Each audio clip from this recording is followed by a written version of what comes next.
அனைவருக்கும் வணக்கம். Welcome to Lotus NEET biology Tamil YouTube channel. நம்முடைய யூடியூப் சேனலில் நம்ம இன்றைக்கி பார்க்க போகிறது பிஜிடிஆர்பி எக்ஸாம் 2025 ரிலேட்டடான ஒரு மோட்டிவேஷன் வீடியோ. ஸோ இந்த வீடியோ பிடிச்சிருந்தால் மறக்காமல் சேனலை சப்ஸ்கிரைப் பண்ணுங்கள், வீடியோவை லைக் பண்ணுங்கள், வீடியோவை உங்கள் ஃப்ரெண்ட்ஸுக்கும் ஷேர் பண்ணுங்கள். அது மட்டும் இல்லாமல் நம்முடைய யூடியூப் சேனலில் எஜுகேஷன் ரிலேட்டடாக நிறைய வீடியோஸ் போட்டுட்ருக்கோம். ஸோ அது எல்லாத்தையும் பாருங்கள். பிடிச்சிருந்தால் சேனலை சப்ஸ்கிரைப் பண்ணுங்கள்.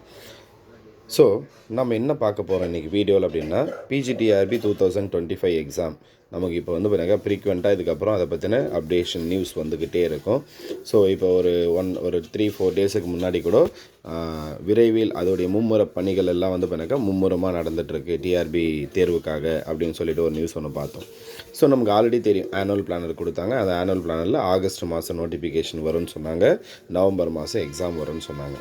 நிறைய பேர் படிச்சுட்ருக்கோம். நிறைய பேர் வந்து இப்போனாக்கா இப்போது நான் யூடியூப் சேனல் நடத்திட்டு இருக்கிறதுனால எனக்கு ஃபோன் பண்ணி சொல்கிறவங்களும் இருக்காங்க. ஒரு சிலர் நிறைய வந்து இப்போனாக்கா 5 hours 10 hours படிக்கிறவங்கலாம் இருக்காங்க, 15 hours படிக்கிறவங்கலாம் இருக்காங்க.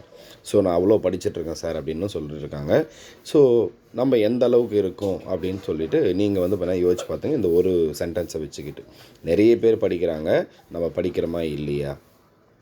ஸோ என்ன அப்படின்னா, அடுத்த ஒரு மாதத்துக்கு இதை செய்யுங்க, நிச்சயம் நீங்கள் வந்து பாஸ் பண்ணலாம்.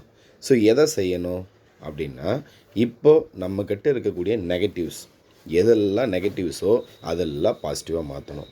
ஃபஸ்ட்டு விஷயம், நம்ம கன்சிஸ்டன்சியாக படிக்கிறோமா அப்படின்னா அது நீங்கள் தான் வந்து டிசைட் பண்ணிக்கணும். இரண்டாவது, மார்னிங் எழுறது. சரிங்களா? நிறைய பேருக்கு படிக்கணும்னு ஆசை இருக்கும். எல்லாருமே வந்து பிறகு இன்றைக்கி நாளைக்கு 4 o'clock எழுந்துக்கணும்னு அலாரம் செட் பண்ணுவோம், இல்லை 3 o'clock எழுந்துக்கணும்னு அலாரம் செட் பண்ணுவோம், இல்லை 5 o'clock எழுந்துக்கணும்னு அலாரம் செட் பண்ணுவோம். ஆனால் அதே டைமுக்கு நம்ம எழுந்துக்கிறோமா அப்படின்னா கண்டிப்பாக கிடையாது. அலாரம் அடிக்கும், ஒரு 10 நிமிஷம் கழித்து எழுந்துக்கலாம், ஒரு 15 minutes கழித்து எழுந்துக்கலாம், இன்னும் இல்லை 1 hour கழித்து எழுந்துக்கலாம். ஸோ இந்த மாதிரி என்ன பண்ணுறோம், நம்மளுடைய அந்த அலாரத்தை வந்து மாற்றி வச்சுக்கிட்டே போகிறோமே தவிர யாரும் வந்து எழுந்து படிக்கிறதில்ல. அப்போ ஃபஸ்ட்டு என்ன பண்ணணும் அப்படின்னா, நம்ம எதை விரும்புகிறோம் அந்த டைமில் அப்படின்னா தூக்கத்தை விரும்புகிறோம். அப்போ யார் ஒருத்தர் அந்த தூக்கத்தை வந்து விரும்பாமல் எழுந்து உட்காந்து படிக்கிறாங்களோ அவங்க பாஸ் பண்ணுவாங்க. அப்போ நீங்கள் என்ன பண்ணணும் அப்படின்னா, தூக்கத்தை அந்த விரும்புறது அப்படின்ற அந்த மனசை கட்டுப்படுத்தணும். யார் ஒருத்தர் மனசை கட்டுப்படுத்துகிறாங்களோ அவங்களால வரக்கூடிய தேர்வில் பாஸ் பண்ண முடியும். ஏன் அடுத்த ஒரு மாதம் மட்டும் நீங்கள் செய்யுங்க இதை அப்படின்னு சொல்கிறேன்னா, நீங்கள் ஒரு மாதம் செஞ்சிட்டிங்க அப்படின்னாவே உங்களுக்கு ஆட்டோமேட்டிக்காக வந்து இந்த வாழ்க்கை பழகிடும். ஸோ இப்போ நான் சொல்கிறேன் இல்லையா, நீங்கள் மார்னிங் வந்து 4 o'clock அலாரம் வைக்கிறீங்களா, அலாரம் அடித்து அடுத்த செகண்ட் எழுந்து உட்காந்துக்குங்க. எழுந்து போயிட்டு ஃப்ரெஷ்ஷப் ஆகிட்டு ஒரு சின்னதாக வந்து ஒரு வார்ம் அப் பண்ணிவிட்டு படிக்க ஸ்டார்ட் பண்ணுங்கள். 1 month கண்டினியூஸாக பண்ணிங்கன்னா அதுக்கப்புறம் உங்களுக்கு அலாரமே தேவைப்படாது. 4 o'clock மேலே வந்து நமக்கு தூக்கமே வராது. ஸோ 1 month வந்து நம்ம மனசை கட்டுப்படுத்துங்க. எதுலெல்லாம் வந்து நம்ம மனசு அலைப்பாயுதோ அது எல்லாத்தையும் கட்டுப்படுத்துங்க. சரிங்களா? ஃப்ரெண்ட்ஸுக்கிட்ட பேசணும்னு தோணும், ஃபோனை வந்து பார்க்கணுன்னு தோணும், யூடியூப் பார்க்கணும், ஃபேஸ்புக் பார்க்கணும், இன்ஸ்டாகிராம் பார்க்கணும். இந்த மாதிரி எதெல்லாம் வந்து நம்ம மனசை அலைப்பாயுதோ இது எல்லாத்தையும் கண்ட்ரோல் பண்ணணும்.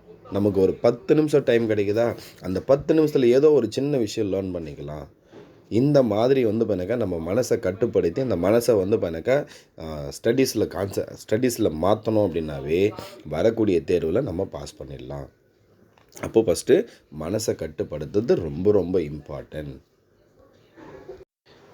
அடுத்து நம்ம படிச்சுக்கிட்டே இருப்போம். ஆனால் வந்து டெய்லி படிப்போமான்னா கண்டிப்பாக கிடையாது. ஏன் டெய்லி படிக்க மாட்டேன்றோம் அப்படின்னா, அதை ஒரு விஷயத்தை யோசிச்சு பார்த்தீங்கன்னா தெரியும், நமக்கு அந்த சப்ஜெக்ட் போர் அடிச்சிடும். இந்த வீடியோ பார்க்குற நிறைய பேருக்கு வந்து என்ன ஒரு பெரிய ப்ராப்ளம் இருக்கும் அப்படின்னா, ஒன்று அவங்க ஃபுல் அண்ட் ஃபுல் வந்து தமிழ் மீடியம் படிச்சிருப்பாங்க. அவங்களுக்கு வந்து நோட்ஸ் இங்கிலீஷ் மீடியத்தில் இருக்கும். அப்போ எல்லாத்தையும் படித்து ஞாபகம் வச்சுக்கிறது பெரிய கஷ்டமாக இருக்கும். அப்போது என்ன ஆகும் அப்படின்னா, நான் ஃபுல்லாக தமிழ் மீடியத்தில் தான் படிச்சிருக்கேன், எனக்கு நோட்ஸ் எல்லாமே இங்கிலீஷ் மீடியத்தில் இருக்குது, என்னால் படிக்க முடியல, அந்த மாதிரியான ஒரு ப்ராப்ளத்தில் படிக்காமல் போகிறது. இரண்டாவது, படித்தது எனக்கு ஞாபகமே இல்லை அப்படின்னு சொல்கிறவங்க ஒரு கேட்டகரி. சரிங்களா? நோட்ஸ் இங்கிலீஷில் இருக்குது, என்னால் படிக்க முடியலன்னு ஒன்று. இன்னொன்று வந்து படித்ததை என்னால் ஞாபகம் வச்சுக்க முடியல, எனக்கு படித்ததே ஞாபகம் வரல, நான் படித்து மட்டும் என்ன பண்ண போகிறேன் அப்படின்னு சொல்லிட்டு. அப்போது படித்ததை எப்போ ஞாபகம் வச்சுக்க முடியும்? நோட்ஸ் வந்து பார்த்தினாக்கா இங்கிலீஷ்லேயே இருக்குன்னா நம்ம என்ன பண்ணணும்? ஃபஸ்ட்டு நோட்ஸ் இங்கிலீஷ்லேயே இருக்குன்னு நம்ம என்ன பண்ணணும்னா, வேறு ஆப்ஷனே இல்லை. நம்ம மேஜருக்கு தமிழ் நோட்ஸ் இருக்கான்னு பாருங்கள். உங்கள் மேஜருக்கு தமிழ் நோட்ஸ் இருக்கான்னு பாருங்கள். இருந்தால் ஓகே, அந்த தமிழ் நோட்ஸை ஃபாலோ பண்ணுங்கள். அப்படி இல்லை அப்படின்னாக்கா அடுத்து நீங்கள் என்ன பண்ணுறீங்க, நீங்கள் இங்கிலீஷை லேர்ன் பண்ணிங்க. வேறு ஆப்ஷனே கிடையாது. சப்ஜெக்டை லேர்ன் பண்ணிக்கோங்க. ஏன்னா மோஸ்ட் ஆஃப் த கொஷின்ஸ் வந்து பார்த்தினாக்கா இங்கிலீஷில் இருக்கிறத அப்படியே தமிழில் ட்ரான்ஸ்லேஷன் பண்ணி கொடுப்பாங்க. சரிங்களா? அப்போ நீங்கள் வந்து பார்த்தினாக்கா இங்கிலீஷ் மெட்டீரியலை வந்து பார்த்தீங்கன்னா படிக்கிறதா வந்து பார்த்தினாக்கா நல்லதாக இருக்கும். நம்ம திரும்ப தமிழ் மெட்டீரியலே கிடைக்கும் அப்படின்னு எதிர்பார்த்துட்டு இருந்தால் எல்லா சப்ஜெக்ட்டுக்கும் அவைலபிளான்னு கொஞ்சம் யோசிச்சு பாருங்கள். வேறு ஆப்ஷனே இல்லை. நீங்கள் இங்கிலீஷில் தான் வந்து பார்த்தீங்கன்னா கற்றுக்கணும். ஒரு இங்கிலீஷ் புக்லேருந்து தான் கொஷின் எடுக்கிறாங்க. இங்கிலீஷ் மீடியம் புக்லேருந்து தான் கொஷின் எடுக்கிறாங்கன்னும் போது அதை நம்ம படித்து லேர்ன் பண்ணிக்க தான் வேணும். அப்போ நம்ம என்ன பண்ணணும்னா லேர்ன் பண்ணிக்கணும். லேர்ன் பண்ணிக்க முடியலையா, ஏதாவது ஒரு யூடியூப் சேனலில் அந்த டாப்பிக்கை பற்றி எக்ஸ்ப்ளனேஷன்ஸ் இருக்கும். அதை பார்த்து கற்றுக்கலாம். சரிங்களா? இது ஃபஸ்ட் ஒன். படித்ததே ஞாபகம் இல்லை. படித்தது எப்படி ஞாபகம் வரும்? ஸோ நான் வந்து பண்ணாக்கா படித்தது ஞாபகம் வரணும் அப்படின்றதுக்காக ஒரு பிளான் ஒன்று சொல்கிறேன். அந்த பிளான் உங்களுக்கு பிடிச்சிருந்தா இம்ப்ளிமெண்ட் பண்ணுங்கள், இல்லைன்னா விட்டுருங்க. சரிங்களா? இப்போ நான் என்ன பண்ணுவேன் அப்படின்னா படிக்கிறதுக்காக இன்றைக்கி வந்து பண்ணாக்கா ஃபஸ்ட்டு டே 13. இன்றைக்கி வந்து பண்ணாக்கா நான் வந்து பண்ணாக்கா ஒரு 5 பேஜ் to 10 பேஜ் படிக்கிறேன். சரிங்களா? இதை வந்து பண்ணால் நான் ரிவிஷன் பண்ணணும். 13 அன்னைக்கு 5 to 10 பேஜஸ் படிக்கிறேன். இதை நான் ரிவிஷன் பிளான் போடணும். எப்படி ரிவிஷன் பிளான் போடும் அப்படின்னா, இப்போ 13 அன்றைக்கி 5 to 10 பேஜ் படிக்கிறேன் இல்லையா, இப்போ 14 அன்றைக்கி நெக்ஸ்ட் டேவே இந்த 5 to 10 பேஜை வந்து பண்ணாக்கா ஃபஸ்ட்டு ரிவிஷன் பண்ணிவிடுவேன். First day. அடுத்து 7 டேஸ் கழித்து செகண்ட் ரிவிஷன். அடுத்து 15 டேஸ் கழித்து தேர்ட் ரிவிஷன். சார் இவ்வளோக்கு டைம் இருக்குமா சார்னா, ஃபஸ்ட் டைம் படிக்கும்போது தான் நமக்கு நிறைய டைம் தேவைப்படும். அடுத்தடுத்த ரிவிஷனுக்கு நமக்கு டியூரேஷன் குறைஞ்சிரும். அப்போ நீங்கள் வந்து பார்த்தினாக்கா குறைஞ்சது வந்து பார்த்தினாக்கா ஒரு 5 to 6 டைம்ஸ் இந்த மாதிரி ரிவிஷன் பிளான் பண்ணிங்க அப்படின்னா, 4th ரிவிஷன் வந்து பார்த்தினாக்கா ஒரு 1 மந்த் கழிச்சு 30 டேஸ் கழித்து போடலாம். 5th ரிவிஷனை 45 டேஸ் கழிச்சு, 6th ரிவிஷனை 60 டேஸ் கழித்து போடலாம்.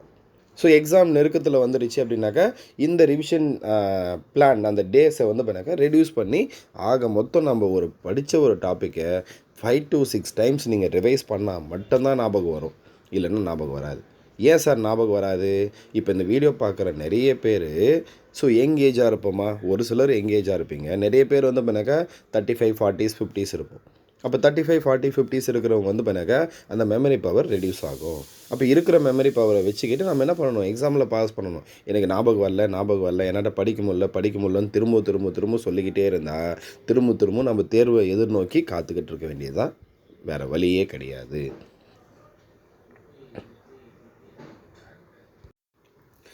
அப்போது இது எல்லாம் ஃபாலோ பண்ணுங்கள். இது எல்லாத்தையும் நீங்கள் அடுத்த ஒரு மாதம் நீங்கள் வந்து பண்ணாக்கா கண்டினியூஸாக செஞ்சீங்க அப்படின்னா உங்களுடைய மனசு இதுக்காக பழகிடும்.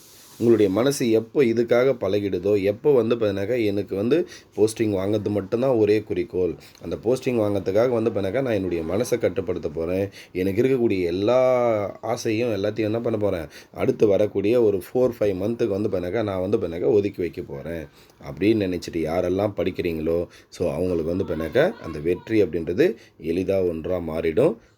தொடர்ந்து படிங்க. இதே மாதிரி நிறைய மோட்டிவேஷன்ஸ் வீடியோஸ் நம்மளுடைய யூடியூப் சேனலில் இதுக்கப்புறம் ரெகுலராக வரும். சேனலை சப்ஸ்கிரைப் பண்ணுங்கள், வீடியோவை லைக் பண்ணுங்கள், வீடியோவை உங்கள் ஃப்ரெண்ட்ஸுக்கும் ஷேர் பண்ணுங்கள். நன்றி, வணக்கம்.